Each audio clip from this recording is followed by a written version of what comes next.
أعوذ بالله من الشيطان الرجيم.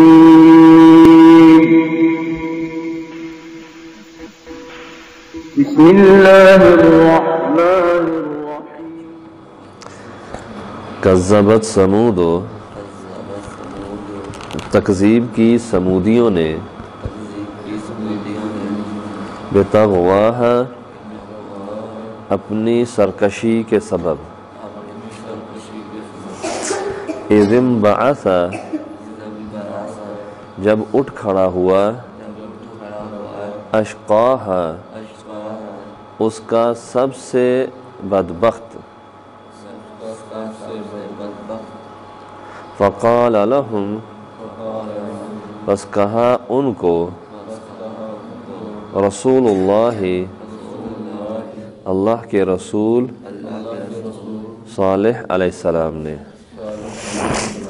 ناقۃ اللہ، اللہ کی اونٹنی کو چھوڑ دو، وسقیاہا، اور اس کے پینے کی باری کو، فکذبوہ، انہوں نے صالح کی تکذیب کر دی، فعقروہا، پھر اونٹنی کو کاٹ دیا،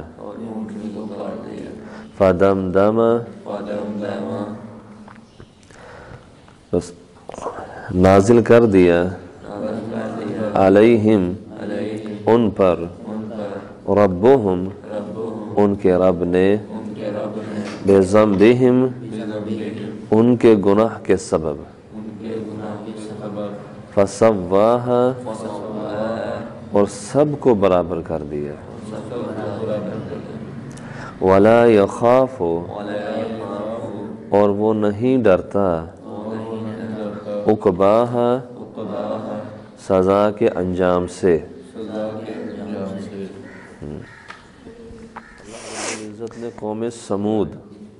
جو صالح علیہ السلام کی قوم تھی، اس کا انجام ذکر کیا ہے کہ صالح علیہ السلام جب اپنی قوم کو تبلیغ کی تو ہر قوم کا یہ وتیرہ رہا کہ قوم اپنے پیغمبر سے کوئی خاص نشانی مانگتی تھی کہ اگر تم واقعی اللہ کے نبی ہو اور اللہ نے تمہیں اپنا پیغمبر اور رسول بنایا ہے تو کوئی نشانی تو دکھاؤ نا۔ صرف احکام پر اور پیغام پر نہیں مانتے تھے، کہتے کوئی نشانی دکھاؤ، اور نشانی بھی انہوں نے اپنی مرضی کی مانگی کہ ہم یہ چاہتے ہیں کہ اگر تم اللہ کے رسول ہو تو یہ جو پہاڑ ہے اس پہاڑ میں سے اونٹنی نکالو، حالانکہ پہاڑ میں غار بھی کوئی نہیں، اس پہاڑ میں سے اونٹنی نکالو، جو اونٹنی جب باہر آئے تو وہ حاملہ بھی ہو۔ صالح علیہ السلام نے کہا بھی یہ کوئی عقل والی بات ہے، اس میں سے اونٹنی کے، انہوں نے کہا نہیں جی ہماری یہی فرمائش ہے، نکلے گی تو مانیں گے۔ صالح علیہ السلام کو رب نے کہا ٹھیک ہے ہم نکال لیتے ہیں، لیکن جب ہم اونٹنی نکالیں گے یہاں سے تو اس کے بعد ان سے کہہ دینا کہ اونٹنی کو کسی قسم کی اذیت نہیں دینی ہے، اس اونٹنی کے آرام اور سکون کا خیال رکھنا ہے۔ وہ اونٹنی کسی بھی جگہ جا کر اگر چرنا شروع ہو جائے وہاں سے اس کو بھگانا نہیں ہے، اور جو پانی کا گھاٹ ہے اس پانی کے گھاٹ کی بھی تقسیم ہو جائے گی، ایک دن تمام بستی والے خود پئیں، اپنے مویشیوں کو پلائیں، اور ایک دن صرف اونٹنی کی باری ہوگی، اور جس دن اونٹنی کی باری ہوگی اس دن کوئی بھی گھاٹ پہ اس کو تنگ کرنے نہ جائے۔ پھر اللہ نے تقسیم بھی کر دی، ونڈ بھی ڈال دی۔ لیکن سمودیوں چونکہ وہ سرکش تھے، سبب اللہ نے جو ذکر کیا کہ کذبت سمود، سمودیوں نے تکذیب کی، رسول صالح کی بھی تکذیب کی، اور صالح علیہ السلام نے اونٹنی کو تکلیف دینے کے سبب جو عذاب کی دھمکی دی تھی اس کی بھی تکذیب کی کہ نہیں صالح ایسے ہی بس لگا ہوا ہے، کوئی عذاب نہیں آئے گا، ایک اونٹنی ہی ہے نا، مار دیں گے تو کیا ہو جائے گا، اور اس کو کہتے ہیں اس کو مارنے کے بعد ہماری جان سوکھی ہو جائے گی، ہم جو پانی کو دیکھتے ترستے رہتے ہیں ایک دن پورا، ہمارے ڈنگر مویشی بھوکے پیاسے رہ جاتے ہیں، ہمیں آسانی ہو جائے گی اس کو ختم کر کے۔ تو انہوں نے تکذیب کی بتغواہا، اپنی سرکشی کا سبب تکذیب کی، ان کی پیچھے روش جو تھی وہ سرکشی والی چلی آ رہی تھی۔ اگر پیچھے روش سرکشی والی نہ ہوتی تو یہ نافرمانی بھی نہ ہوتی، کیونکہ اللہ رب العزت نے انسان کے اندر ایک سلسلہ رکھ دیا ہے، ایک نافرمانی کرتا ہے تو ایک نافرمانی دوسری نافرمانی کے لیے راہ بناتی ہے، دوسری نافرمانی کے لیے اس کے اندر حوصلہ پیدا کرتی ہے، جب دوسری کر لیتا تو پھر آگے سے مزید نافرمانی کے لیے اس میں حوصلہ پیدا ہونا شروع ہو جاتا ہے۔ اس طریقے سے جب انسان اطاعت میں آتا ہے تو ایک اطاعت انسان کے اندر دوسری اطاعت کا جذبہ پیدا کرتی ہے، نیکی نیکی کی طرف لے کے جاتی ہے اور برائی برائی کی طرف لے کے جاتی ہے۔ تو ان کی چونکہ پہلے ہی روش سرکشی والی تھی، بغاوت والی تھی، تو اسی سرکشی کی روش پر انہوں نے صالح علیہ السلام کی اس موقع پر بھی سرکشی کر دی اور بغاوت کی۔ اذ انبعث، جب اٹھ کھڑا ہوا، اشقاہا، اس قوم کا سب سے بدبخت انسان، سب سے بدبخت انسان جس نے پوری قوم کا فیصلہ اپنے ذمے لے لیا، حالانکہ فیصلے میں سب شامل تھے کہ کون مارے گا کون مارے گا، اس نے کہا جناب میں یہ کام کرتا ہوں، میں مارتا ہوں اس کو۔ ساری قوم والوں کی مرضی شامل تھی، آگے صرف ایک بندہ ہوا ہے مارنے کے لیے، یا کچھ تفسیر کے مطابق 2 بندے آگے ہوئے ہیں، اس سے زیادہ بندہ آگے نہیں ہوئے مارنے کے لیے۔ فقال لهم رسول اللہ، حالانکہ اللہ کے رسول صالح علیہ السلام نے ان سے یہ کہہ رکھا تھا کہ اللہ کی اونٹنی کو تنگ نہیں کرنا ہے، بچ کے رہو، اللہ کی اونٹنی کو اذیت دینے سے، تکلیف دینے سے بچ کے رہو، وسقیاہا، اور اس کے پینے کی باری میں بھی اپنے آپ کو روک کے رکھو، اس کو تنگ نہیں کرنا، یہ پہلے سے کہہ رکھا تھا۔ فکذبوہ، ان سمودیوں نے صالح کی تکذیب کر دی، ایک تو رسالت ماننے سے انکار کر دیا، اور دوسرا جو اونٹنی کو اذیت دینے پر عذاب کی وعید سنائی تھی اس کی بھی تکذیب کر دی کہ کوئی عذاب نہیں آنے والا۔ فعقروہا، انہوں نے کاٹ دیا اسے، حالانکہ پیچھے اللہ نے کہا اذ انبعث اشقاہا، سب سے بدبخت ایک انسان اٹھائے،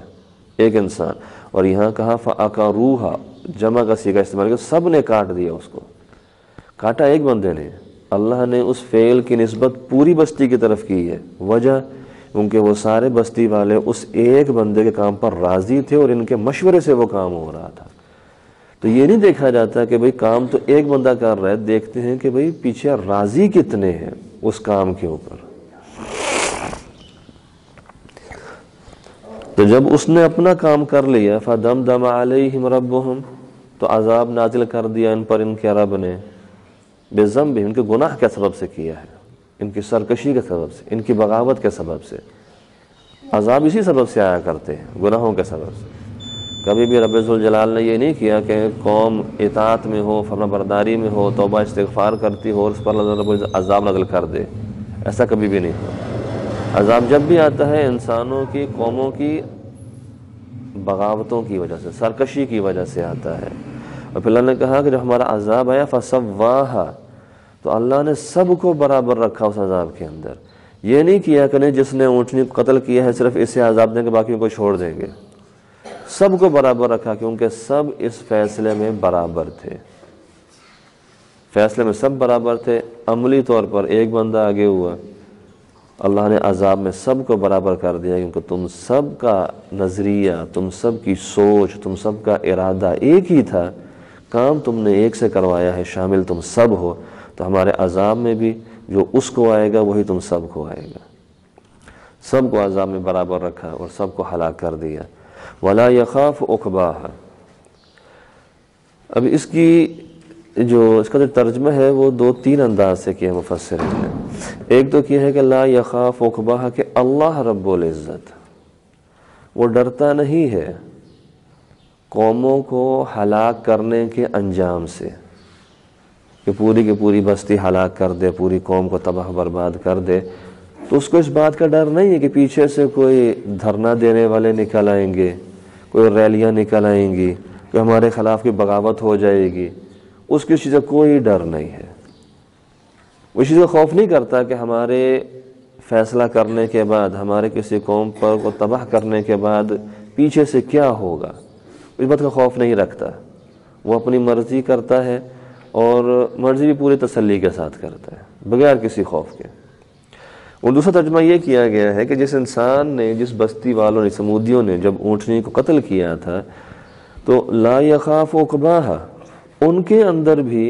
اس قتل کے پیچھے سزا کا ڈر نہیں تھا، کیونکہ وہ تکذیب کر رہے تھے. انہوں نے تکذیب کی تھی کہ صالح جھوٹ بولتے ہیں اور نہ تو اونٹنی کو قتل کرنے پہ کوئی عذاب آنا ہے، نہ یہ رسول ہے، نہ پیچھے سے کوئی عذاب آنا ہے.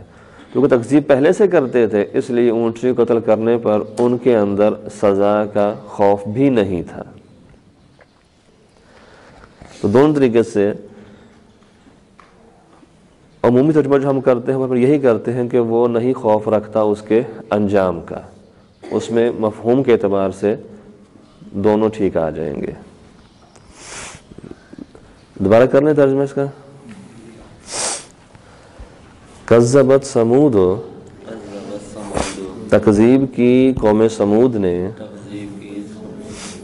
بتغواہا، اپنی سرکشی کے سبب، اذ انبعث، جب اٹھ کھڑا ہوا، اشقاہا، اس کا بدبخت ترین انسان، فقال لہم، بس کہا تھا ان سے، رسول اللہ، اللہ کے رسول نے، ناقۃ اللہ، چھوڑ دو اللہ کی اونٹنی کو، وسقیاہا، اور اس کے پینے کی باری کو، فکذبوہ، انہوں نے جھٹلا دیا صالح کو، فَعَقَرُوهَا، پھر کاٹ دیا اس اونٹنی کو، فَدَمْدَمَ عَلَيْهِمْ، بس عذاب نازل کیا ان پر، ربہم، ان کے رب نے، بِذَنبِهِمْ، ان کے گناہ کے سبب، فَسَوَّاهَا، بس برابر کر دیا سب کو، وَلَا يَخَافُ، اور وہ نہیں ڈرتا، عقباہا، اس کے انجام سے. ٹھیک ہے.